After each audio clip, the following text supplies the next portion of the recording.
Good evening. I'd like to call the meeting to order. As a reminder, please note that board meetings are being recorded for the convenience of those unable to attend. A recording and closed captioning will be posted on the BERS YouTube channel following the meeting. Sharon, can you please call roll? Peter Calandrella. Present. Isaac Carmignoni. Present. Janelle Chacon. Present. April Chapman is not here. Jose Davila. Present. Deborah Dillingham. Present. Natalie Green Giles. Present. Michael Kraft. Present. Vanessa Wan. Here.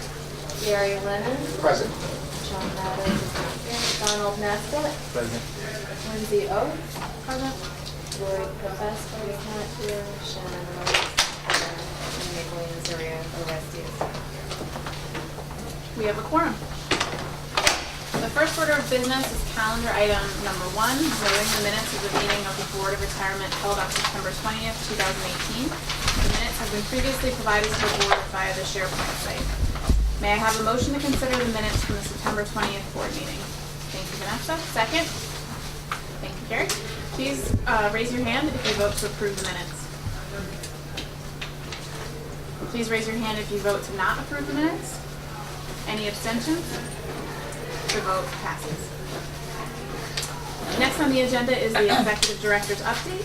Sandy, would you like to share any remarks? I would, thank you. Some educational opportunities in the next few weeks. On Friday, November 2nd, there is a Colbert, Travis, and Roberts Lunch and Learn at their offices from 1 to 3 p.m. This is an opportunity to listen to commentary from their senior executive, Ken Melman. He's the past chairman of the Republican National Committee and member of the KKR Advisory Board. This is part of our agreement with KKR to commit private equity funding over the next 5 to 9 years. And they provide these opportunities for all trustees. Anyone who's interested, we can RSVP for you, so please let me know if you're interested. There is a National Association of Securities Professionals event coming on November 8th. It is a evening of the 8th and a day-long symposium on the 9th talking about investment opportunities. If anyone's interested in attending this is, we are supporters of the National Association of Securities Professionals. Remember, this is a minority and women-owned business sponsor and advocate organization, and I would encourage you to go if you have the opportunity. We can arrange that RSVP for you if you'd like. And then finally, just a reminder that we have the Trustee Educational Conference in Key West, Florida, January 12th and 14th, which marries up nicely with the Coriad Trustee Conference at the same hotel the following 14th through the 18th. We have, I believe, 10 trustees now interested in attending. I would encourage you to attend.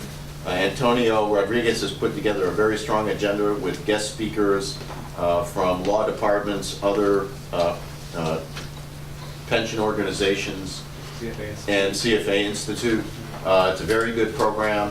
And then to talk a little bit about our headcount. We approved in the budget a 10 headcount increase in staff. Those 10 headcounts have been filled. The last 2 vacancies will basically be filled in November. Those jobs are filled and they will begin in November. But we are building significant backlogs. I've included in your packet some information just to understand that in the past 6 months, we have implemented tracker systems on nearly all departments. We are working to consolidate this into a dashboard format. So I apologize that it is somewhat unorganized. But if you just review some of this material, what it'll tell you is that we have significant backlogs building in some of the key departments, especially where it costs our members money for these backlogs to occur, or where we have transactions that must be processed before the end of year for IRS reporting purposes.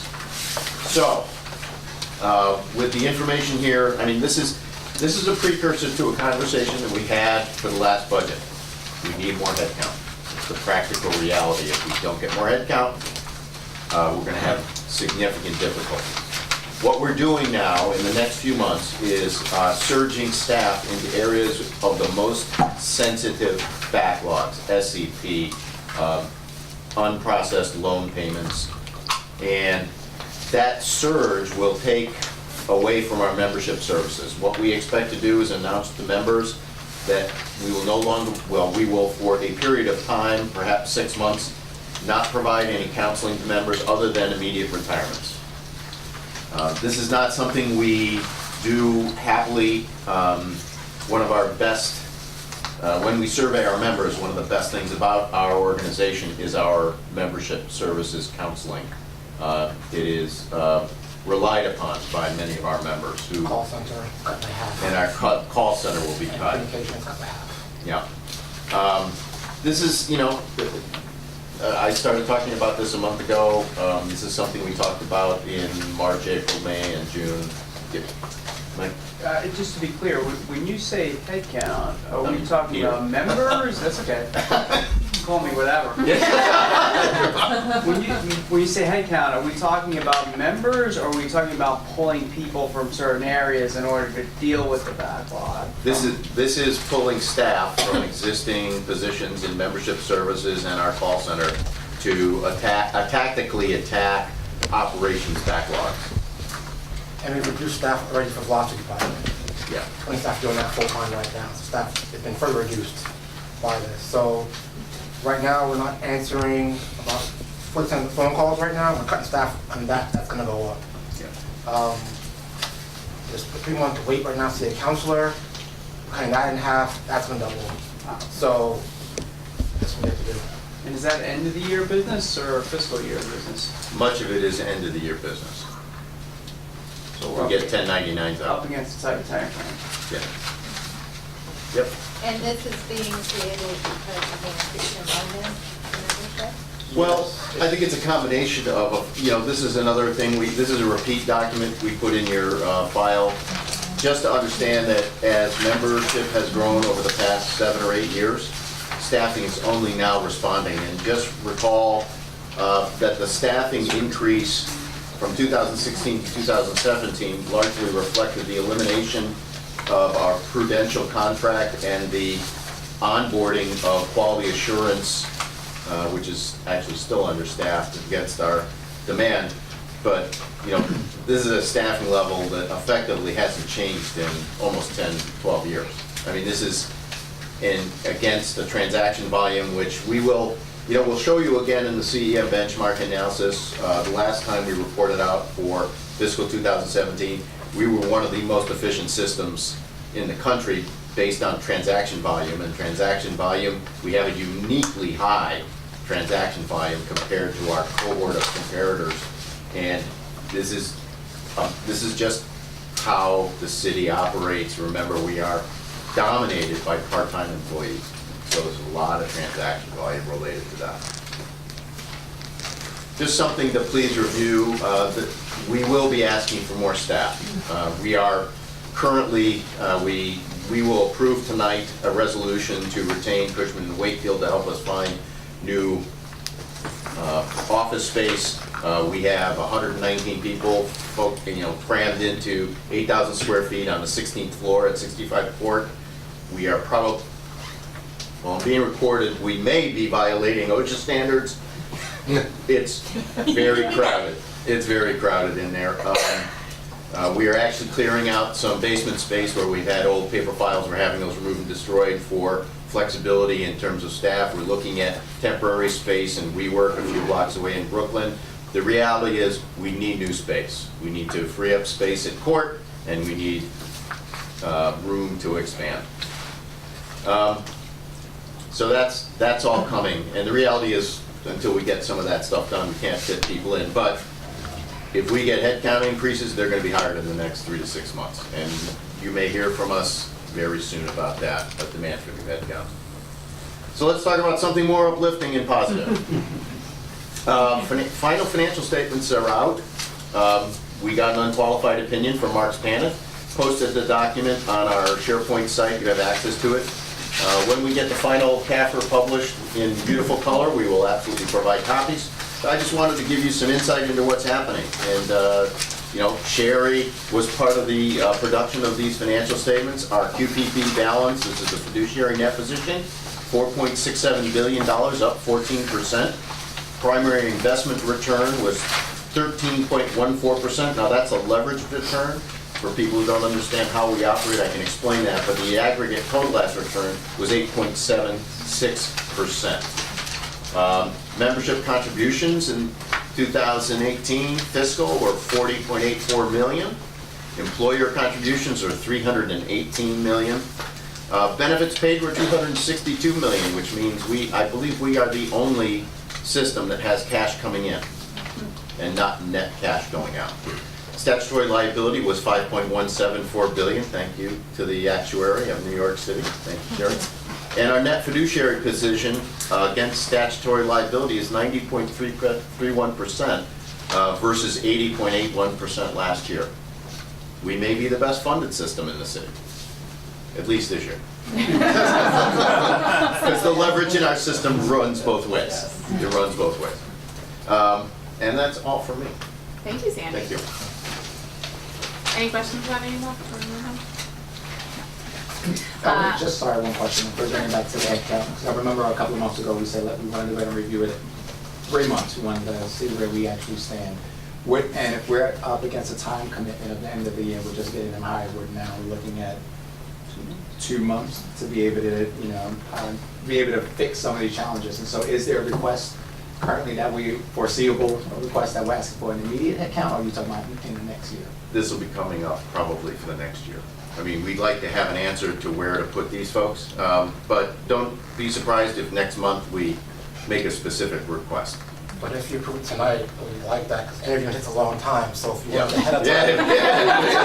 It's hard. Anyone who wishes to make that motion. Yes, we will not be upset about that. Just to follow up on that, so hypothetically, if we fall short fiscally, if much of this business is due to be completed by end of year, what happens? Does it carry over? Well, we will prioritize that which requires IRS reporting. That will get done. That will get done. Where we will prioritize where it costs our members money, processing prior service. So transfers out is going to be the focus right now for us, besides the processing. Because what that means is that a member has left BERS to join TRS. So they're tier 4, tier 6 in your system. They're paying 6% contribution rates every paycheck, and in reality, it should pay 0. So it's a huge backlog there, and if you look into the notes, the current rate can take 55 months to complete that backlog right now. Based on current dedicated staffing level. Right. SCP, 25 months. SCP, that costs members money as well every month.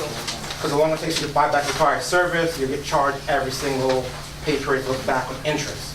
So you apply for SCP, right now it's a 2-year wait to get the cost back to you. So in the spring, I gave you guys an example, one member paid an extra $2,000 because of BERS delay on this. No fault to the member, it's just you don't have staff to get it done, so it costs them more money. Right now, the current estimate is 18 months, that current backlog. So don't get headcount soon, it's cost members more and more money. Right now for retirements, it's 2.5 months to first pension check. That should be 4 weeks. So again, you're going a time period without any payment. So all these things cost members money. Enrollment's behind, almost 2 months right now. Again, you pay arrears, you're behind, it costs you more money. So all these things cost members more money. Loan liquidations, right now that's 1 year and 3 months behind. Being that comes a check, pay off your loan, you can't process it. So you're still paying for the loan. So all these things cost money. So we're already behind on our servicing members with counseling and the call center. That's really behind. So we're going to have to shift staff from that to take care of the money issues. So we're kind of rob Peter to pay Paul constantly, and we're very stressed in the office on this. So. Can I just ask a question on the loans? Mhm. So if someone pays off their loan, but you can't process it, It's not paid off. And you- Deductions and still you're- come and out. you're so gonna charge them they're money? still liable and you, BERS No. is liable ultimately to pay them back Yes, for whatever? we'll refund them. We'll refund them the difference, but they're still paying out of their check, we can't process it. Right, but they will be. They won't be out the money, it'll just be time. Okay. They will get And there's still interest on that loan. at the Just time. give an update on the status of the hiring that's been happening and where So you're at we had with- 10 headcounts approved. We've gotten offers to all of them. 8 of them are on staff and either in the middle of training or actually tactically executing already. 2 more start in the next week or 2. 6 have been involved since July, basically. Yeah. 2 are attempts to bring in full-time, so it's not gonna change anything. They've already been on staff. 10's not gonna be enough. No. We have 23 staff doing velocity, so we're stretched. So it's not adequate currently. What would be adequate? Well, We have well, the initial pitch we made last year at the Ray was 50.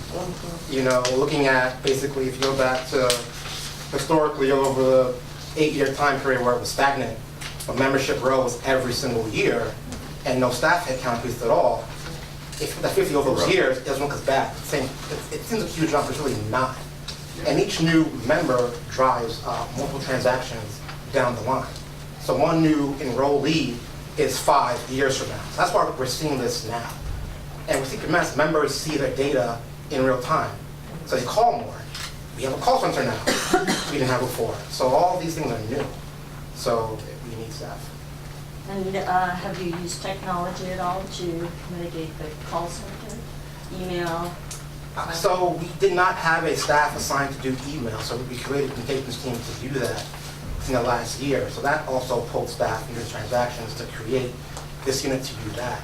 So basically, we're playing catch up with the current staff and trying to modernize the system that we have now. So we've attempted to do that, yes, but being that we have to allocate staff to handle these monthly transactions, that comp team's going to be reduced. So with call center, because we need to get these things done. And even right now, we're not answering over half the calls that come in, because not enough staff in call center. So, yeah. I apologize. I was going to say, so in the next couple of months, you're going to come back and you're going to make a request for 10 more people, 50 more people, 15 to 40. 15 to okay, so in the meantime, are we involved in yet another upgrade of this system? So that eventually, you know, you're seeing a backlog, but eventually the two will meet. Yep. And then you won't need as many staff, potentially, once the technology gets to a certain point. So do you have, so I feel like we've talked about this over the last year, but that maybe it would be really helpful to do a long-term plan and present that so that we can see at which point we expect that to meet, because rather than hire full-time employees and put them on payroll, that at some point you may need consultants, and then when you don't need them because the system is more efficient, then you would reduce that. So 2 things. We discussed that in May. Across 4 years, we said that we would have to attrition a decrease in 30 headcount. So we did the analysis for the board to see that. That's one issue. The second thing, for temporary workers, they do not have access per city rules to city payroll. They can't do this work. That's the rule of the city. They don't get access to it. So temps can't solve this.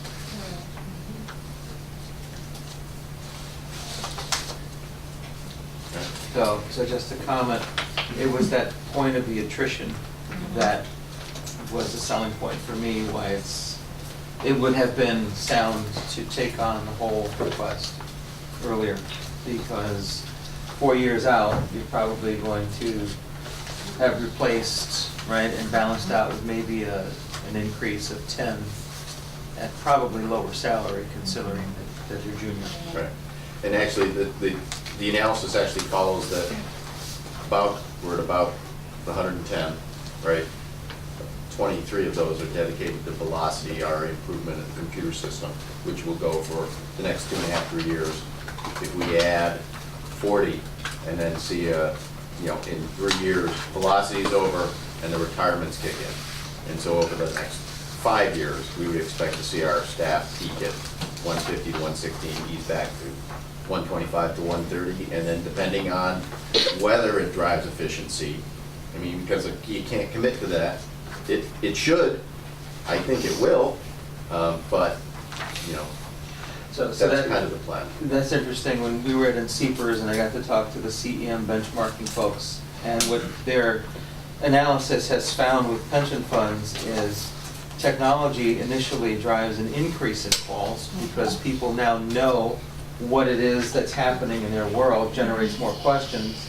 And because you're dealing with retirees, technology is not always their comfort level, it varies with that, so they end up wanting to talk to a person rather than send an email.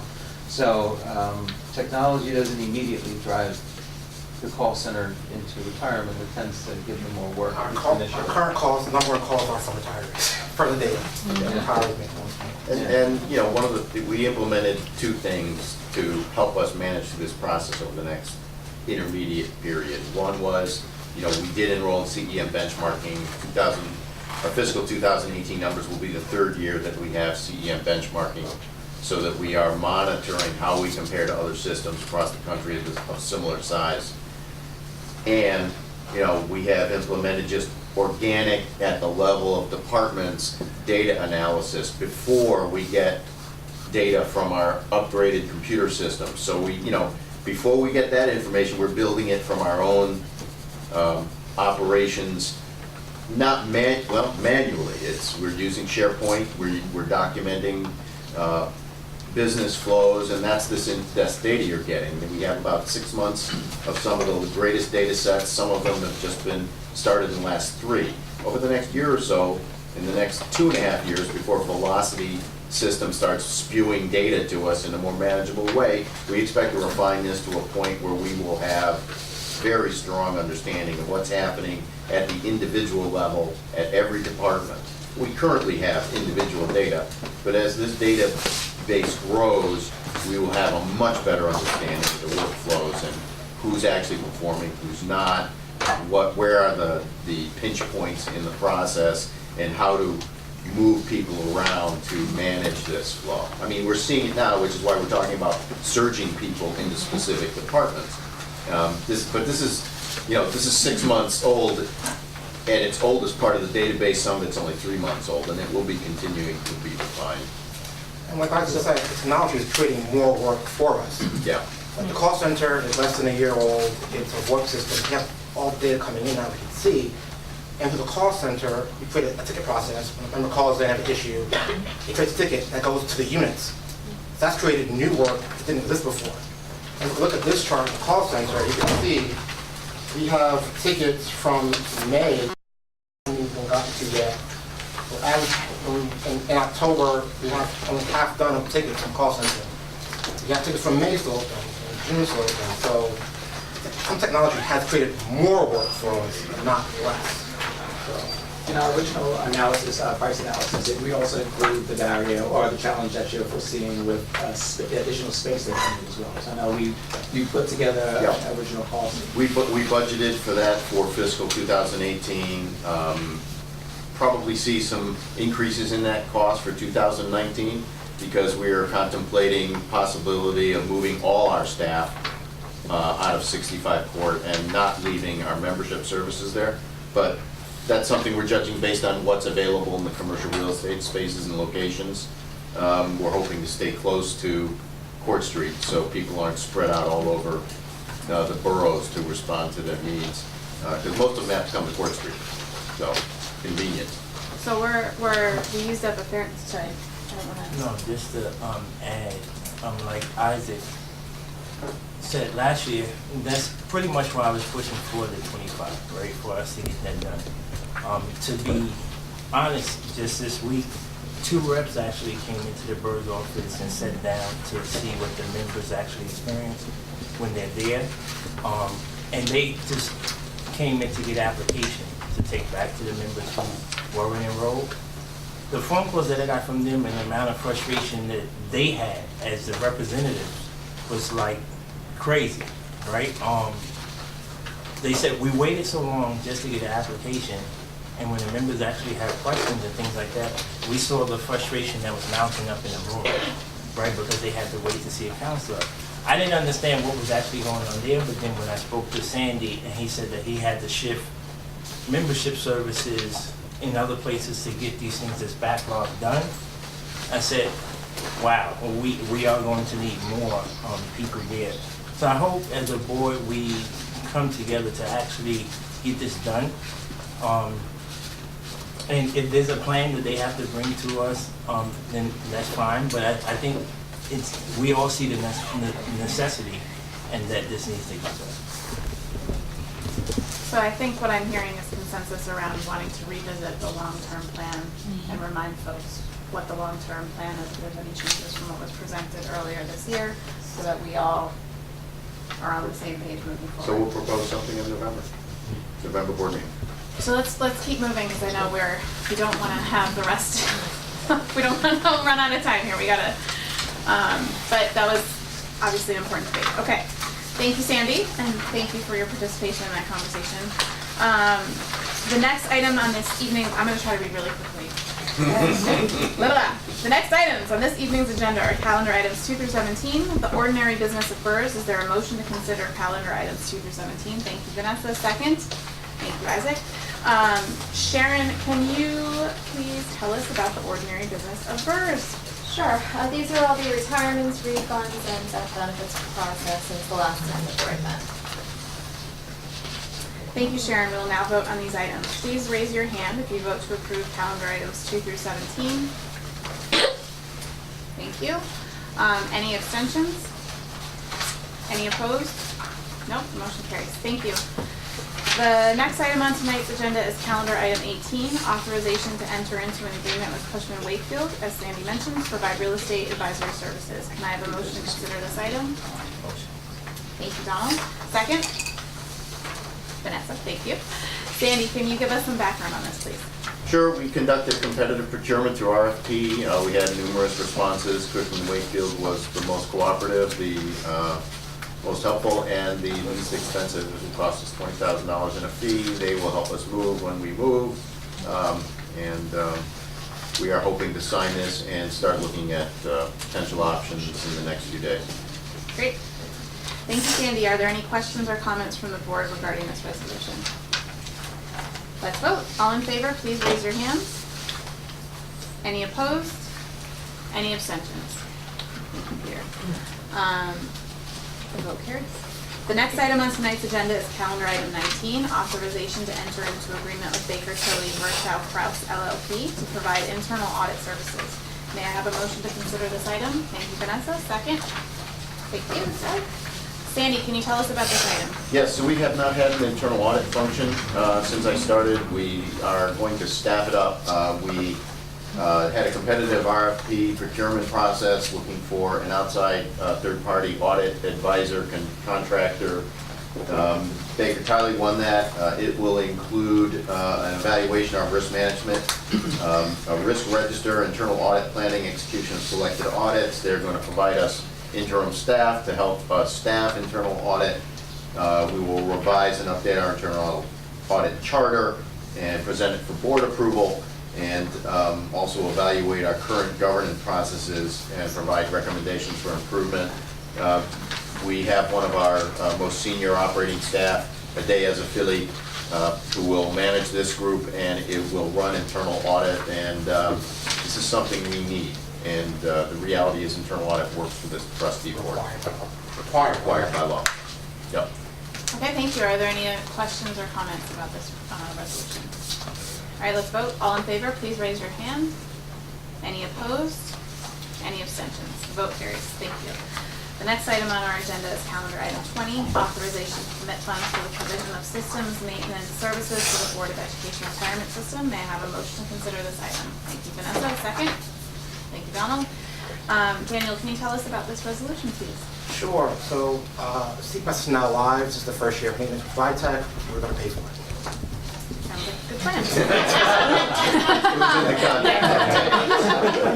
I'm supposed to know this, but, so basically, that's replacing what? The prudential Prudential. system. Okay. Right, we replaced Pru With with the Vitech Vitech, so system. now their systems need, No, it's the yearly maintenance fee. right, They and changed we're it. paying to Vitech, but we would have been paying to Prudential. Right, back this was when we approved in had- the budget you guys did fiscal Yes. 19. Yeah. When money was set aside for it, it's just approval to pay them the maintenance. Right. Thank you. Are there any other questions or comments? All right, let's vote. Oh, I'm sorry. No, Just go ahead. now- Isaac. Now I'm down in the weeds. Does this change when we go to the Amazon cloud? No, separate. This is the current system we're using today. Gotcha. Any other questions or comments? All right, let's take a vote.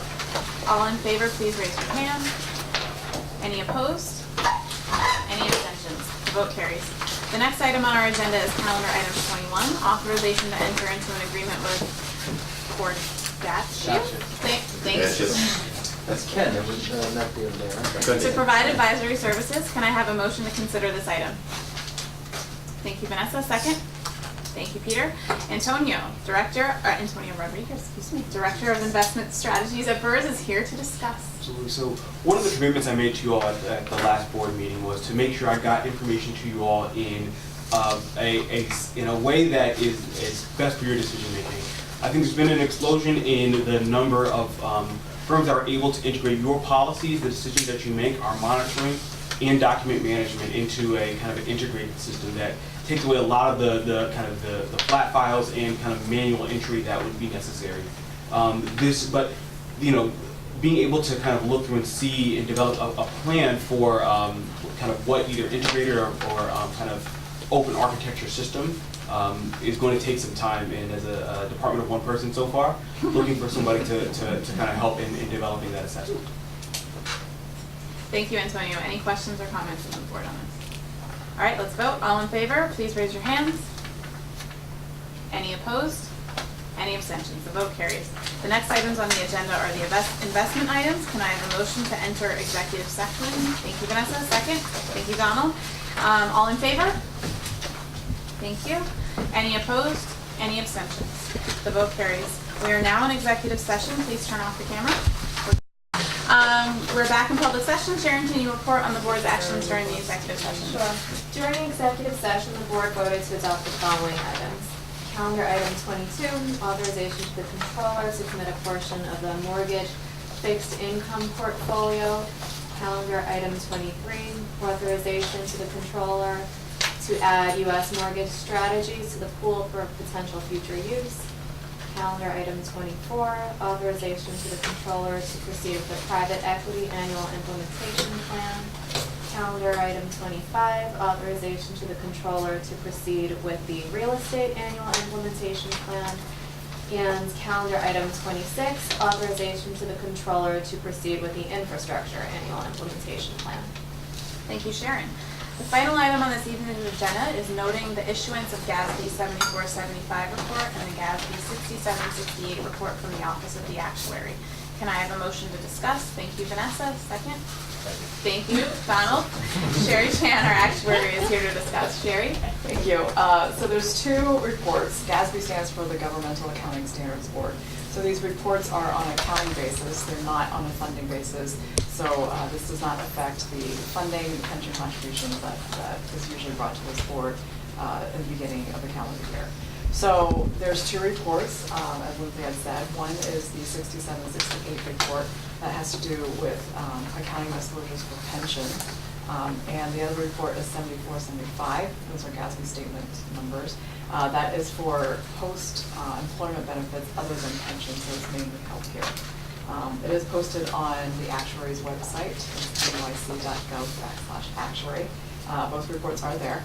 They were issued last month, and Sandy pointed out that the funding level is, BERS does have the best funding level out of all NICers, and it's over 90%. And this is on a market value basis for the assets. So again, this is different than funding.